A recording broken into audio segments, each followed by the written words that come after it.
자, 이 지문에서는 노화의 원인을 뇌가 아니라 사회적인 이유에서 찾는 글이거든. 자, 어쨌거나 19세기 후반의 관점부터 살펴보게 되면 이 노쇠한 사람들, 노인들, 첫 번째 특징은 고립이란 특징으로 설명을 하고, 두 번째 특징은 과거에 대한 집착으로 설명을 하고.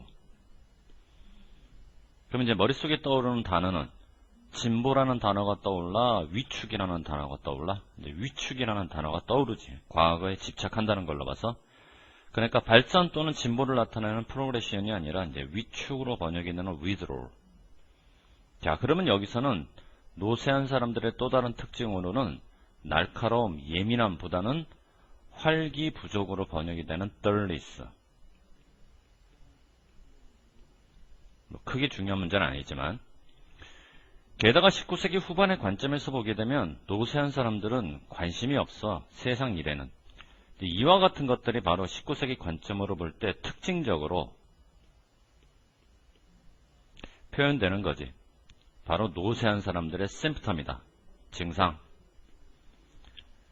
그리고 19세기 관점에서 보게 되면 노쇠한 사람들의 증상으로는, 자, 사람들이 노쇠하게 되면 뇌가 inevitable, 불가피하게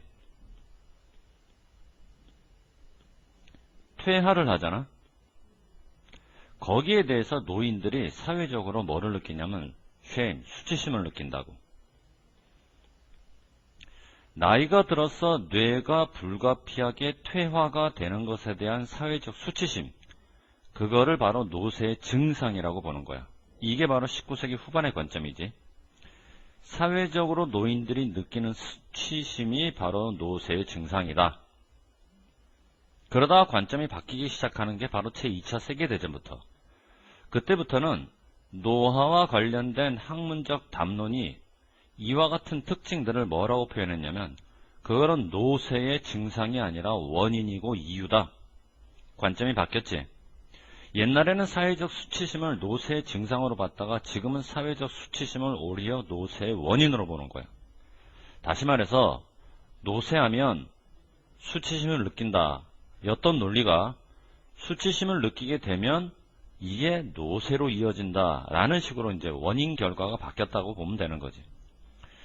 자, 그러니까 노쇠한 사람들의 정신적 퇴화의 진짜 장소는 옛날에는 뇌가 나이를 먹어서 이렇게 봤는데, 더 이상은 그게 아니고 노쇠한 사람들의 정신적 퇴화의 위치는 이제는 사회다. 무슨 말이야? 사회가 원인이 돼서 뇌가 퇴화한다는 결과가 나온다는 얘기지. 그래놓고 이제 이 사회를 꾸며주는 거지. 여기서 문장 구조를 잘 봐야 되는데, 우리가 일단 여기서부터 가로를 치기 시작해서 어디까지 가로를 쳐줘야 되냐면 여기까지. 여기서부터 시작된 가로 여기까지가 전체적으로 뭐를 꾸며야 되냐면 사회를 꾸며야 돼. 파란 가로 속에 우리가 가로를 한 번 더 쳐야 되는데, through 앞에서 가로를 치고 나서 ties까지. 컴마 2개 보이지? 결론적으로는 컴마 2개 빨간 가로가 삽입으로 파고 들어간 거야. 어떤 식의 삽입이냐면 throw라는 전치사가 첫 번째 명사와 만나고, 자, 두 번째 명사와 만나고, 자, 병렬 구조상 세 번째 명사와 만난 다음 삽입이 끝나자마자 여러분 여기서 동사를 만들어줘야 돼. 그래야 이 대시 동사 앞에서 무슨 역할을 수행하냐면 주격 관계 대명사 역할을 수행한다고. 문장 구조 이해되나? 그러면 결국 우리가 여기서 동사를 골라내서 삽입을 제외하고 곧바로 대가 연결해서 주격 관계 대명사를 만든다는 얘기는 동사의 역할로 ed가 나와야지 ing가 동사의 역할이 나오면 안 된다는 얘기야. 됐니? 그리고 이제 문장을 해석해보자고. 2차 세계대전부터 관점이 바뀌었다고 그랬지? 사회적 수치심이 원인이 돼서 이게 바로 노화가 이루어진다. 그렇기 때문에 정신적 퇴화의 진짜 위치는 사실은 뇌 때문에 퇴화가 이루어지는 게 아니라 사회 때문에 퇴화가 이루어졌다. 그러면 정신적 퇴화를 야기했던 원인, 사회는 어떤 사회였을까? 첫째, 사람이 나이가 들면 은퇴를 하잖아. 자기가 원해서 은퇴를 한다면 문제가 생기지 않아. 자기가 원하지 않는데도 은퇴를 하니까 문제가 생기지. 이해됐니? 무슨 말인가? 그러니까 여기서는 자발적 은퇴라고 번역하면 안 되고 비자발적 은퇴라고 번역을 해야지. 비자발적. 다시 말해서 은퇴를 하고 싶지 않은데도 어쩔 수 없이 은퇴를 해야 되는 그것을 강요하는 사회 때문에 퇴화가 생기고, 사회적인 고립을 강요하는 사회 때문에 퇴화가 생기는 거고, 전통적 가족의 뭐가 타이, 유대가 루전한다는 얘기는 약화되고 풀린다는 얘기거든. 이완으로 번역을 하자고. 그러니까 전통적 가족 간의 유대가 강화되는 게 아니라 이완이 되는 이 사회 때문에 뇌가 퇴화가 돼서 그게 노화로 이루어지는 거고, 이와 같은 사회가 노인들로부터 뺏는 거야. 뭐를 뺐나? 그들이 수행했던 역할을 뺏는 거지. 그동안에 어떤 역할을 수행했는데 바로 그들의 삶에서 의미를 유지시켰던 그런 역할을 뺏는 거야. 그러니까 역할이 뺏기니까는 사람들이 수치심을 느끼고, 사람들이 수치심을 느끼다 보니까 어쩔 수 없이 뇌가 퇴화를 하는 노쇠 현상이 발생하는 거지.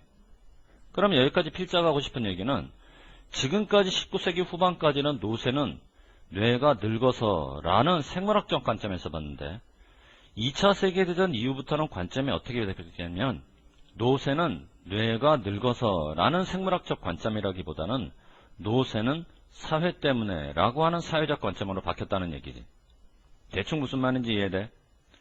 그러니까 이와 같은 논리에 따르게 되면 노쇠한 사람들 같은 경우는 이제는 더 이상 의미 있는 사회적인 역할을 떠맡을 수 있겠니 없겠니? 없지.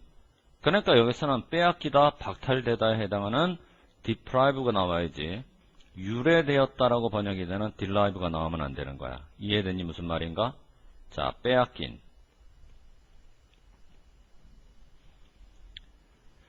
그렇게 해서 그들이 점차적으로 사회적으로 isolate, 고립이 되고 단절이 되잖아. 관심과 활동으로부터. 어떤 관심과 활동? 그들을 차지했던 관심과 활동으로부터. 그렇게 되면 놀라울 것도 없이 당연하게 그들이 가지고 있는 정신적 기능은 퇴화가 된단 말이에요. 자, 그래놓고 이제 문장 봐봐. 굉장히 중요한 구문이 나오는데 not so much가 문장 속에 as하고 만나서 문장 구조가 이렇게 연결되잖아. 그럼 해석은 반드시 이렇게 A라기보다는 B. 그러니까 이런 경우에는 A를 부정하고 B를 긍정하는 거지. 지금 A에 해당하는 게 바로 뭐냐면 여기, B에 해당하는 게 바로 뭐냐면 여기. 그러니까 있는 그대로 번역하게 되면 노인들은 자신의 A를 잃어버린 게 아니라 자신의 B를 잃어버린 것이다. 무슨 말이야? 뇌가 늙어서가 아니라 사회 때문이었다라는 식의 논리가 들어가야지. 그러니까 뭐를 잃어버린 게 아니라 자신의 뇌 때문에 정신을 잃어버린 게 아니라 사회 때문에 뭐를 잃어버린 거지? 사회 속에서 자신이 차지하고 있던 위치나 지위를 잃어버린 거지. 여기에 왜 마인드가 들어가고 여기에 왜 플레이스가 들어가는지 대충 이해되니? 자, 마지막 문장은 굉장히 중요해. 이 지문의 주제문이고 시험에 응용이 되면 딱 이런 식으로 빈칸으로 응용될 가능성이 많아. 마지막 문장 다시 봐봐. 노인들은 뇌 때문이 아니라, 즉 자신의 정신을 잃어버린 것이 아니라 사회 때문이었다. 즉 사회 속에서 자신이 차지하고 있던 지위, 위치를 잃어버렸기 때문에 노화가 진행이 되는 것이다. 마찬가지 논리지. 노화라고 하는 것은 이것이 아니라 뇌라는 신체적인 문제가 아니라 사회라는 문제 때문이었다. 자, 주제문이 왜 이렇게 잡히는지 이해되니? 자, 그 다음 페이지로.